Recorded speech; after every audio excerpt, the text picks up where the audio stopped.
আসসালামু আলাইকুম সবাইকে welcome to SP study academy.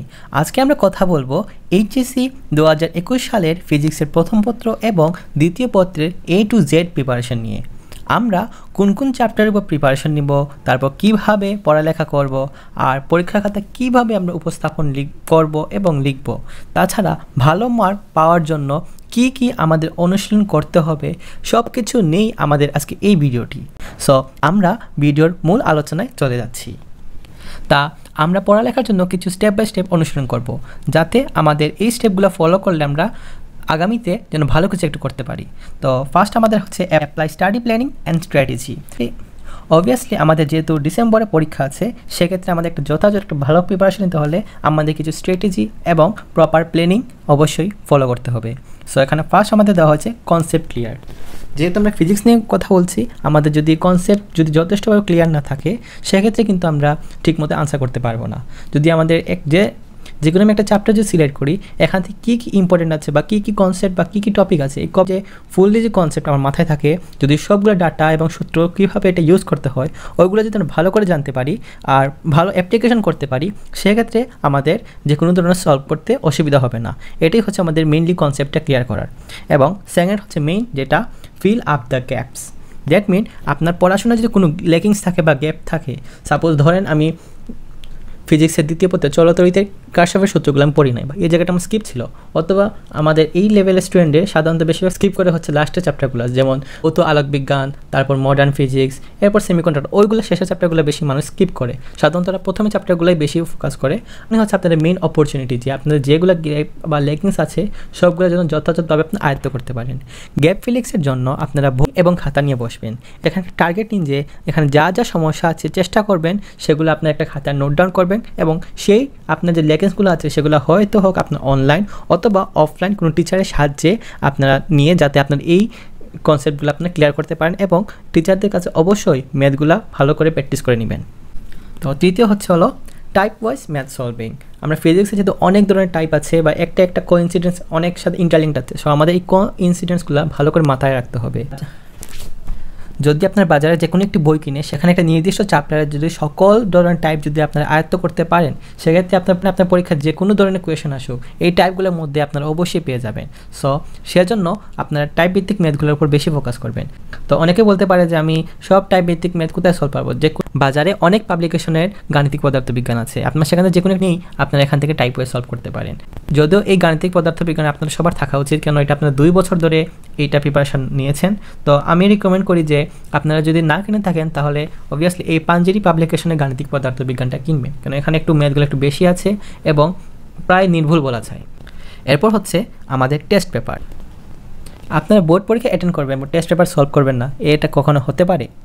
এটা ঠিক যে আপনারা হুবহুই কোনো বই থেকে প্রশ্ন আসে না, আমাদের বেসিক এবং কনসেপ্ট নিয়ে আপনার ফিজিক্সে কোয়েশন করা হয় জেনুইনলি। তো এখানে কিছু কঠিন এবং জায়গা আছে, সেজন্য সেগুলো ভালো করে পাওয়ার জন্য আপনার টেস্ট পেপার নিয়মিত সলভ করার প্রয়োজন। কেননা আপনার যদি নিয়মিত টেস্ট পেপার সলভ করেন, আপনাদের একটা কোয়েশন প্রতি একটা ধারা বা একটা স্ট্যান্ডার্ড আপনারা পেয়ে যাবেন। আর বোর্ড কিন্তু সবসময় স্ট্যান্ডার্ডটা ফলো করে যায়। আপনার যদি যথাযথভাবে যদি টেস্ট পেপারটা সলভ করতে থাকেন, তাহলে আপনাদের আয়ত্ত চলে আসবে। যেমন আমি যদি বলি যে ভেক্টর থেকে কী রকম কোয়েশন আসবে, সবাই বলে নদী নৌকা। আমি কেন জানলাম? বিকজ আমি বিগত যদি 4-5 বছরের যে কোয়েশন অ্যানালাইসিস করি, নদী নৌকা অঙ্ক থেকে সবসময় থাকে। এবং যদি বলা হয় তাপগতিবিদ্যা থেকে কীরকম আসবে, তো অবশ্যই বলতে পারবো একটা কি কার্নো ইঞ্জিন থেকে অবশ্যই থাকবে। আর যদি বলে চলতরি থেকে কীরকম আসে, তো অবশ্যই আমি বলবো কারশফের সূত্র।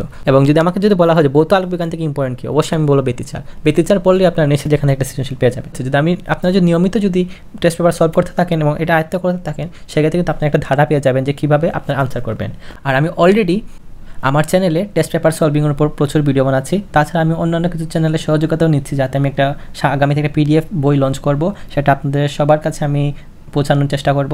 তো আপনারা আমাকে সাপোর্ট করবেন। আর হ্যাঁ, ঠিক আমি যথাযথভাবে সবগুলো করতে পারি নাই, বাট আশা করছি আপনারা নভেম্বরের 10 বা 15 তারিখের ভিতর সবগুলো আপনারা সলিউশন পেয়ে যাবেন। তো আমি রিকমেন্ড করবো যে 2020 সালে যারা HSC দিয়েছে তারা তো হয়নি, অটো পাস পেয়েছে, তো তাদেরটা আপনার লেকচার পাবলিকেশনটা নিয়ে নিন। কেন লেকচার পাবলিকেশন আপনারা 2015 সাল থেকে 2019 সাল পর্যন্ত সম্পূর্ণ সৃজনশীল পাবেন।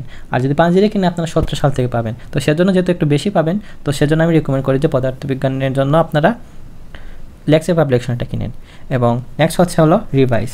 আপনারা শুধু প্র্যাকটিস করলেন, সলভ করলেন, কিন্তু রিভাইজ না দিলে কিন্তু আপনারা কিছু শিখলেন, জানলেন এবং এটা সলভ করলেন, আর সেটা যে আপনার রিভাইজ না করে যে আয়ত্ত করতে না পারেন, সেক্ষেত্রে কিন্তু আপনাদের ব্যর্থতাই থাকবে। আপনারা ভালো করে সলভ করলেন, বাট পরীক্ষা হলে গিয়ে ঠিকমতো ইমপ্লিমেন্ট করতে পারলেন না, সেক্ষেত্রে লসটা কিন্তু আপনারই হবে। তো সেই ইমপ্লিমেন্টটা যদি যথাযথভাবে করার জন্য আপনাদের রিভাইজটা অনেক প্রয়োজন। এবং হচ্ছে মডেল টেস্ট, এটা ঠিক যে আপনারা পরীক্ষাতে একটা নির্দিষ্ট যদি 1 ঘন্টা 2টা সৃজনশীল লিখতে পারবেন, তো আপনাদের একটা টাইম ম্যানেজমেন্ট একটা রাখতে হবে।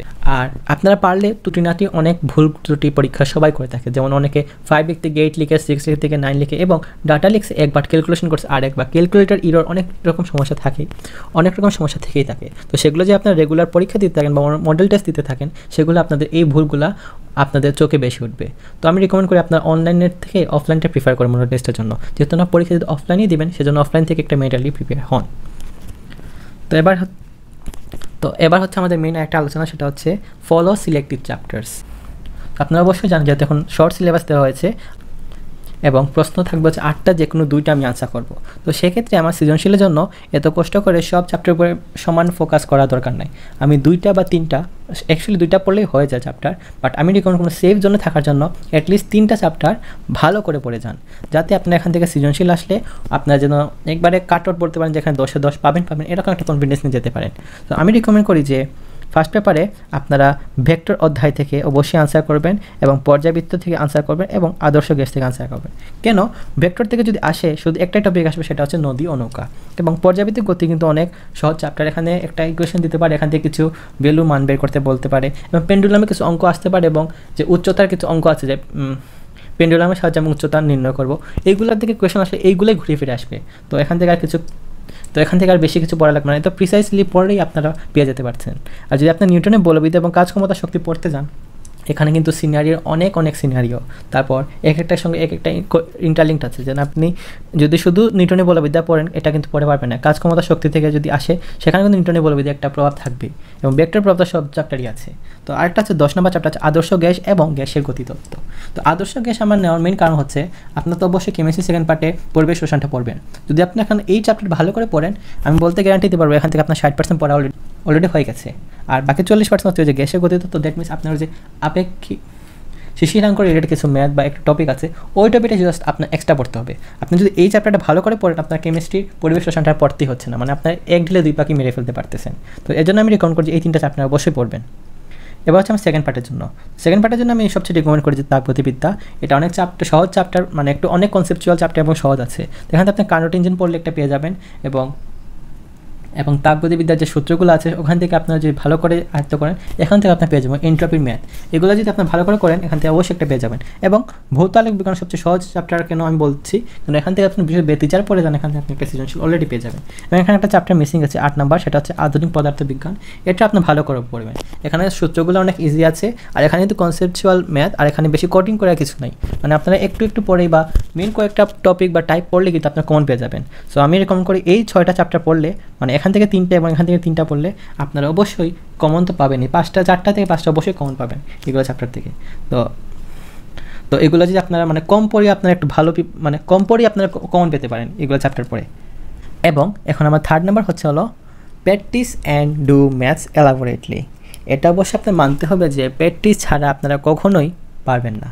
আপনি ফিজিক্সে যে বলেন এখানে এই সূত্র আছে, পরীক্ষার সময় গিয়ে আপনি হাতে যদি একটা প্র্যাকটিস না থাকে আপনার হাতে, তো আপনি কিন্তু করতেই পারবেন না। করতে গেলে আপনার ভুল হবে, ভ্যালু তুলতে ভুল হবে, অনেক সমস্যার সম্মুখীন হবে। তো সেজন্য আমি বলছি যে আর তো বেশি মাস না, 1 মাস হয়তো আছে। তো এই মাস আপনার ভালো করে ম্যাথসের উপর একটু বেশি প্র্যাকটিস করেন, এবং যেহেতু জানেন ফিজিক্সের ম্যাক্সিমাম অংশই ম্যাথ, তো সেক্ষেত্রে আপনার ম্যাথমেটিক্স টার্মগুলো বেশি ফোকাস করবেন।